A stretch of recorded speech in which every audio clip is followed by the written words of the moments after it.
I know, right? They are. We are. There we Live. are. Our meeting is now Really live streaming. Yay. Get that feedback happening here in a moment. There we go. Solved it. Solved the problem. Is there like a delay? I feel like there's a delay because There's a delay. Yes, okay, there is because a I'm delay. doing this in that I know. picture, and In I'm that like, I picture, did we're that a few doing. minutes ago. I know. Yes. Right. Here we are. Hello. Hello. Hi, ladies. What we look like on. Yes, this is Okay. what we will look like on before we get the delay over here. Okay, but this is the Facebook. Yes, but we're live right now. So everybody's listening to us pointing and going Okay. this and that and the other. Okay. Hi, Heidi. Hello. Oh, Lord have mercy. See, it's not just me. See, What's not It just adds to the fun. That's all. it just adds to the fun. Yes. All right. What shall we sing today? It's Friday. It's Friday.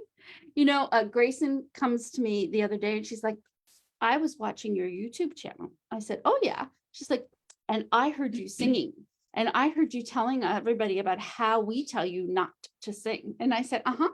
And I said, and what did you do? She's like, turned it off because you were singing. Like, it's on YouTube too. Yes, because I posted to YouTube. I know, right? She's very cool like that, Heidi. Like, she's very cool. All the things. I'm all the things. All the things. You're all the things and then some. Oh, You're amazing. and then some. I like that. That is true. So before we got on live, you were eating macarons. Oh, delicious macarons from Aldi. Such a deal. Love macarons. Yum. I like them frozen. Like you're supposed to freeze them and then let them thaw before you eat them. But usually by the time I decide I want one, I'm not waiting for them to thaw. Right. I hear that. But it's like eating ice cream when they're frozen. They're delicious. Yeah. I had a pistachio one. I think I had a lemon one and a raspberry one. Sounds good to me. They were delicious. And there's more in there. Don't tell me that. I don't need to know that there's more in there. There's no more in there. No. No more in there. I'll be over tomorrow, by the way. Okay. I think I forgot something there. I might need to get it. They're in the refrigerator now. So when you come over, they'll be ready for consumption. Uh-oh. That's even worse. You won't have to slam frozen macarons. You can eat them as they were intended to be eaten. Oh my gosh. This is like, It's Friday. this is what we love about going live, right? Yeah. The It's- unpredictability, the who knows what the heck we're going to be talking. What are we talking about today, Shannon? Oh, I remember. We're talking about what the heck do you do? Oh yeah. What do I do? Okay. What is a nutritional health coach? And what the heck does it mean to be a holistic nutritional health coach? Like, aren't you just a weight loss coach? Oh, Sandra. I love you. What? Okay. So, So 80s. wow. So your health is, so let me back up. Weight is just one component of your health, right? But it is something that many of us focus on all the time, especially when we're thinking about our health, physical health. Holistic health is really, are you healthy in your body, right? Not just weight, but is it functioning properly? Do you have enough energy, right? Is your liver working right? Is your gut working right? Like all of those things.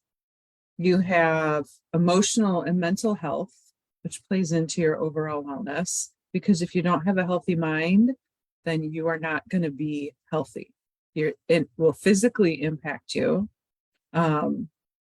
And you're just not going to be a happy person, and who wants to live like that, right? And then a healthy spirit also. What are you connected to outside of yourself that gives you perspective, that gives you some sort of hope, right? That gives you the connectedness to others. That's what I think of as spirit. So holistic health is all of that wrapped up in one, where you're looking at the person with all those realms. You're not just isolating one piece of that.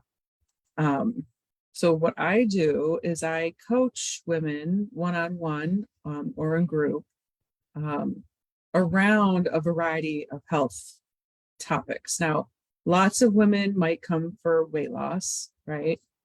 They might come because they're having gut issues and they need some support and guidance, or they have a celiac diagnosis or diabetes diagnosis that they need help getting their hands around. Some people might be thinking about bariatric. It just needs some support and guidance down that line. Weight loss is one, certainly, but there's lots of other things that go into your health that you need to think about. So if people say, oh, are you a weight loss coach? Not specifically, no. Is that part of what we can work on? Yes. Is that a byproduct of working on a whole bunch of these other things like how are your hormones? How is your sleep? How is your stress? That all impacts weight management. But more importantly is how do you feel in your body, right? And as we age, as we move through different transitions in life, it changes, right? Where all of a sudden you could be doing everything exactly the same as you have been, but all of a sudden you're gaining weight. Well, it's not just a weight issue that has to do with your hormones and other factors. So it's looking at you and your life as a whole, figuring out those right actions, right? Using my expertise, yes, with nutrition suggestions, yes, with lifestyle herbal supplement suggestions, and figuring out what those right things are for you and figuring out how to do them in a way that works in your real life, right?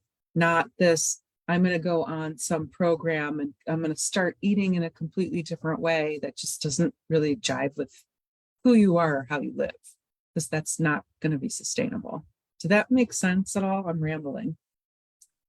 It does. And I'm wondering if you want to share maybe some of the ways, or so I remember when you did this presentation about what you do at our networking group, Working Women Connection, and you talked about how you went through the certification process. You want me to talk about that? Mm-hmm. So after being on my own health journey and going through my own healing process, was loving all of the new things I was learning. And I wanted to take all the challenges and experiences I've had and went through my whole life and marry that with the data and the science and the information. And so I decided I wanted to become a health coach. So I did a whole bunch of research on a whole bunch of different programs, and I settled on the Institute of Transformational Nutrition. And I became a certified transformational nutrition coach through them. And they are also accredited with the National Association of Nutrition Professionals, the NANP. So the NANP also has a board certification in holistic health. So I, of course, was like, well, I can't just be a certified coach. I have to go all the way and get myself to be board certified, right? Imposter syndrome. What are you going to do?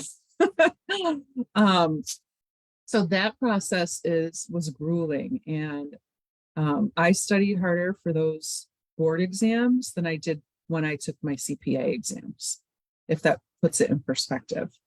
I studied a lot harder, I studied a lot longer, and I passed, which I was super excited about. But they have a whole other component also with clinical hours. So there's a 500-hour requirement that you have to fulfill with clients just to even, so if I pass the test, right, and I don't get these clinical hours, I don't get to say I'm board certified. So I did a year-long intensive program with a woman who has a pathway out of a college in Texas. She gets her students ready for the nutrition boards, which I had already taken. The coaching boards, like you're part of the coaching board. And she's also a registered herbalist. So she also is getting her students ready for that process, which that is a really grueling process. And so I just did a small piece of it and did this year-long internship with her where I learned a ton more about even coaching and nutrition than I had in my certification, and a ton about herbal medicine. And I did all of my clinical work, right, with clients, direct and indirect. And it was a wonderful experience. So that is, I'm now board certified. And of course I have CECs and all kinds of things I have to do and keep up with every year to maintain that. So what's the difference between what you do and say functional medicine? So functional medicine, so in Ohio, there's a big difference, number one, because it depends on your state. Ohio is very old school and strict. So number one, I don't diagnose. I'm not a medical doctor. So that's one huge difference, right? Most functional medicine people are functional medicine trained doctors, licensed as a doctor in Ohio. Where was I going with that? Oh, so in Ohio, I cannot tell you, Sandra, I am going to sit down with you and I am going to formulate a specific meal plan just for you based on your needs. That would be illegal for me to do in Ohio. Only registered dietitians or medical practitioners can do that. So what I can do is I have that knowledge and I can use my expertise to say, here's your goals. Here's how you live. Here are the things that will help you, right? Here's a giant roadmap of different suggestions and ideas. If you need some recipes, I can give you some recipes, but I won't give you a specific meal plan, right? Functional medicine doctors also can order tests. So they can order the blood work and the labs and all of that. And they have it's their medical doctors. So I can support what they say and the protocols that they give their clients. I can help my clients enact those in their life. Did that help? Yes. Okay. Do you have any questions? Because I have more, but No, go you're ahead, sitting ask right more. next to me. No, I'm finding this interesting. No. Grill away. I feel like I'm in a job interview. Well, I think it's I should have confusing. dressed up and stuff for this. Well, I think it's confusing for people, right? Well, and honestly, I have not a comment. Well, I guess it's a comment, but it's interesting how you see people selling things and giving people meal plans. There's some like the direct sales, Like health Beach products, Bodies. like Beachbody with 21-day fix. Well, so Fast, or where they give you a little booklet, here's what you should eat and drink our shake. and that's okay. I don't believe that would be illegal even here because it's not specifically made for you. It's a generic meal plan, right? That many people can use. So do you have generic ones that you? So I do have a software program that I purchased, Clean Life.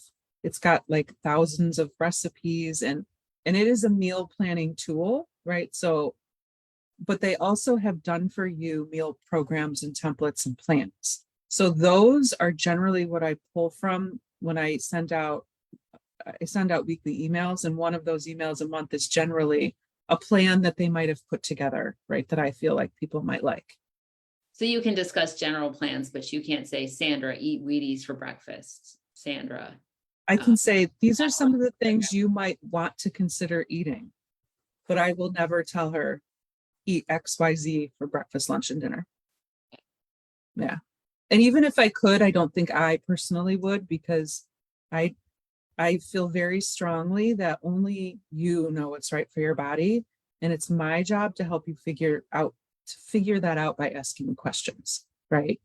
So then a registered dietitian is someone who creates a meal plan specifically for a person. Correct. Right. And so I could be supportive and help my client figure out how to eat that way in their life after being given the meal plan. And so we could work in relationship like that. Yeah.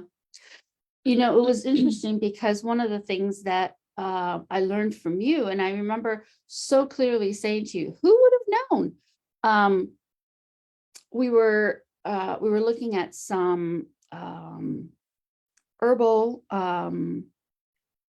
products, And I said, oh, I want to buy a licorice tea or a licorice root tea, right? Did you know licorice root tea, you have to be careful because like Yeah. it can raise your blood pressure and all kinds of Yeah. that. You have to be careful not to drink too much of it, but I think having a couple nights a week is not a big deal. Yeah. Wow, but I didn't even know that. I drink licorice root tea every night, and my blood pressure is like 110 over. I just happen to have. Right. Well, you just have to, plant medicine is people, it's a lot more complicated than people know or think about, right? There's many factors that you should think about before you start, even if you go out and buy turmeric because somebody told you it's good for your joints, right? It is, yeah. It can be, but it might also not be. So for example, your constitution, you might be super warm and dry, like as a human, right? Turmeric is very warming and drying. So if you take it over prolonged times and high enough doses, it might actually dry out your joints more and not help you. So it's very important to either talk to a registered herbalist or do some research on your own of the plant to see, well, what are the plant's energetics? What are my energetics? Is this going to work for what I want it to? Look to see if it is contraindicated with something else, because some plants, some stuff you don't want to take if you take certain medicines, right? Like if you are on blood pressure medicine, there are some things you want to avoid. So it's just important for people to inform themselves and I can educate, right? I can educate and I can guide, but would never diagnose or tell somebody, take this specific thing for this. Like I can't do that. So interesting. Yes. So, while you were talking, I was thinking about something. Of course, now I've like totally forgotten it because I'm like, well, what would you recommend for old age and like senior brain? Again, it depends, right? Like I'm not gonna tell you, oh, try XYZ, because I need to understand, well, what medications are you on, right? What are some of your health history, or Oh, I remember what I was going to ask you. You Oh. said you have to think about, your energetics and the plant's energetics. How do you find out what your energetics are? Like, how do you know if you're hot and dry? Right. Okay, so think about If I'm hot and dry. Alice in Wonderland, right? There's Alice, and then there's the Queen of Hearts, two very different personalities. And so the Queen is very red-faced and strong and loud, and so she would probably tend to be hot, and I would think probably damp, not dry, right? And that's what you call it. Hot. It's hot and damp and cold and warm. Whereas Alice is very quiet, right? She probably she's more withdrawn. She's paler. She probably doesn't eat as much. Like there's different indicators to figure out. Just like a cucumber is very cooling, right? Or aloe is very cooling and moistening. That's its energetics. It's very different from ginger, which is spicy and warm. So, and if you look, I have a quiz and things to help you figure that out. Can you share the quiz with me? Well, of course I will. Okay. Will you share it with people who are watching the video? Yeah, absolutely. If they're interested in that, I can send it to them. I have a nice little PDF of it. Hi, Vivian. How are you? Yeah, because I did a PDF because I did a talk about adaptogens. So I put that together when I did that. And what are adaptogens? So that's a whole, they're herbal medicine, but it's a special kind of classification of plants. There's only like 20 or so classified as adaptogens, and it's because there's 4 criteria to classify it that way, but they have the ability to modulate body systems either up or down. Like it's smart, right? It's like figures it out. And they do it in a not specific way. Like turmeric would target your joints in a specific way. They kind of work to just increase your vitality in a more general, non-specific way. So they'd be like the steroids of like medicine. maybe. So like Well, cacao, like steroids, like I'm thinking prednisone. When you take prednisone, it is not specific. It is like an overall. right? Yeah, except there's no side effects unless they're contraindicated with something that you're taking. For adaptogens. Right. Yeah, they're safe. That's another one, another criteria. They're generally safe to take in large quantities for almost everyone. So like medicinal mushrooms, a lot of those are adaptogens, like lion's mane and chaga, and turkey tail. Cacao is an adaptogen. There's others. Are macarons adaptogen? Unfortunately, no. But you could probably use adaptogens and figure out a good recipe to make your macarons and then pretend like they're great because you're getting some good nutrition. You could do matcha, maca. Yeah. Oh, I hate the taste of maca. It's like, it's so bitter. I don't know what it is, but I've had stuff with maca in it before. Not for you. It's not for me, but somebody else might like it. It does not fit mine. Right. Well, and everyone's different. So like what's healthy for Heidi might not be healthy for Sandra, right? And it doesn't matter if people think of it as healthy, like chickpeas, people think of, oh, that's that's great, right? But that somebody else might be allergic to them. It might not be healthy for them. So you have to look at, yeah. And it's so interesting what you're saying, because I have a friend who, will say there are certain foods I cannot eat because I will have a reaction to them, right? Mhm. And yet people think that I'm strange if I don't eat those things, right? Because it's like, why don't you eat that, right? So we think of like gluten, right? Some people can't eat gluten, right? And you could sit there and have pizza, right? And say, well, why aren't you eating the pizza? Right. And everybody just assumes that pizza is harmless, right? Not everybody wants to go around saying, well, I can't eat pizza because I'm gluten intolerant, or I'm celiac, or whatever, right? Right. And it's so interesting, because food is the biggest medicine we put into our body on a daily basis. But there's also this cultural aspect of food where, people will force you to eat cake, right? Mhm. They'll force you to eat candy, right? Or you come over to their house and they want to feed you cake and coffee and all these things. And if you don't want those things because of whatever reason, It's right? offensive. Or they apply labels. Right. Yes. Oh, you're being good today. Oh, she's on a health kick. Right. And it's almost as if they're like, oh, you're better. You're pretending like you're better than me because you're not eating my piece of cake. Right. But there's lots of ways that people respond. And it's hard. And people, food is the most powerful medicine we have at our disposal, but it's also the most powerful way that we are killing ourselves. Because most of what we eat is so processed and full of chemicals, it's not really food anymore. We think of it as food, but when we put it in our bodies and our bodies try to break it down, it's like, what is this? This is not the nutrients that I'm looking for. It's just a bunch of chemicals. And then that's what causes all kinds of havoc in our bodies as it piles up and we age. Yeah, it's fascinating.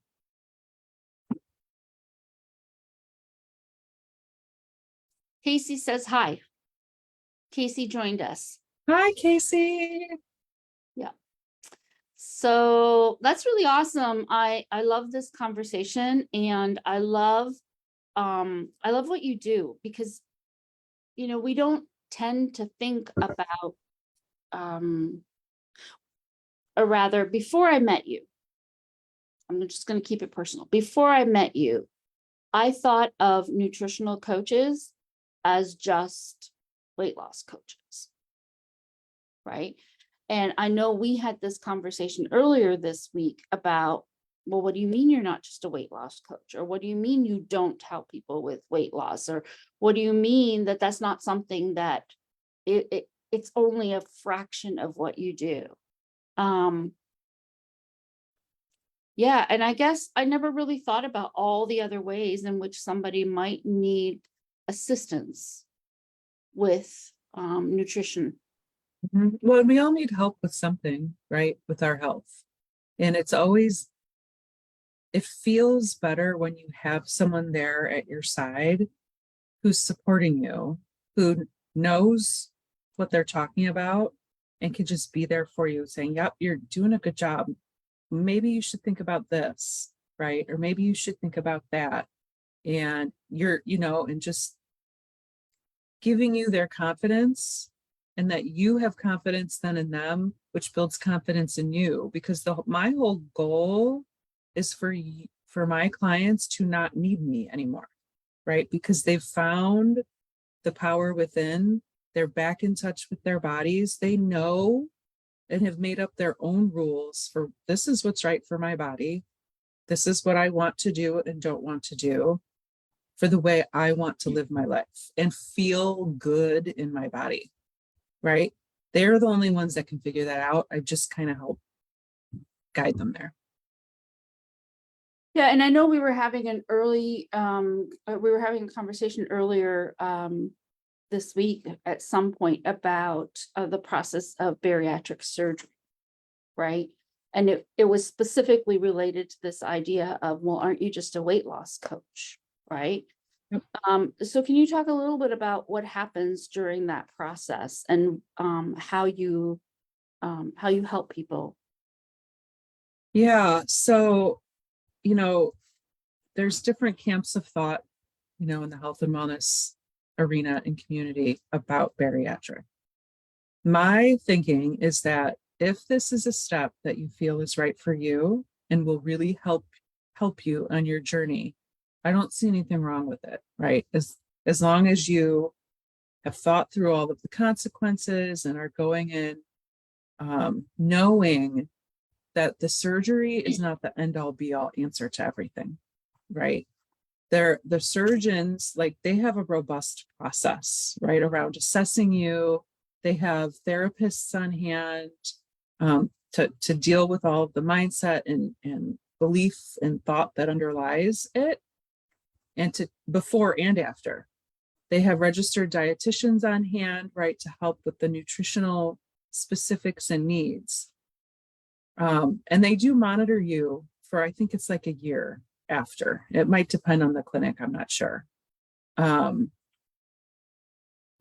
the important part about bariatric is, if it's a step you're going to take, one, you want to be mentally and physically prepared, meaning after surgery, it's a whole different way of eating and thinking about food, right? So there's a whole mindset belief system under there that you need to start changing. And the sooner you start doing that for yourself, the easier after surgery will be. The second is, if you start building in those healthier habits, right? Because your stomach is going to be smaller after surgery. And for a long time, if you eat too much or eat the wrong things, you're going to physically be ill. But over years, right, that those feelings and that sensitivity might change. And if you don't change the quality of what you're putting into your body, and if you don't change the habits around how you're taking care of yourself and what you're eating and how you're living, it's going to negate the effects of the surgery, because you haven't changed anything about your lifestyle. You haven't changed anything about your habits. So it's really important to work on all of those pieces if you decide to do the surgery. All right, same thing with, like, Mounjaro is really big right now. It's a drug for diabetes, type 2 diabetes, but many people are taking it because it helps them with weight loss. That's a decision only you can make. And if that's a decision you want to make, I'm happy to support you in helping you build those lifestyle changes that you need to make, because taking the medicine is not your answer. right? It might help you, but at some point you're going to have to go off the medicine, and then what? Right? You want to make sure you're building in those lifestyle changes to carry over in the long run.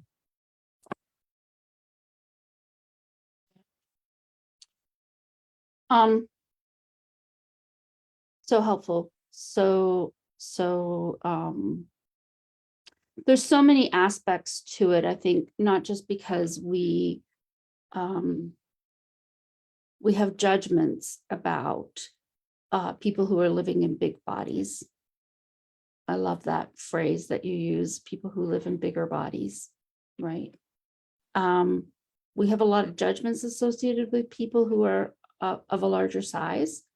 We have a lot of judgments about how people who are a larger size should eat. Same thing for people in thin bodies.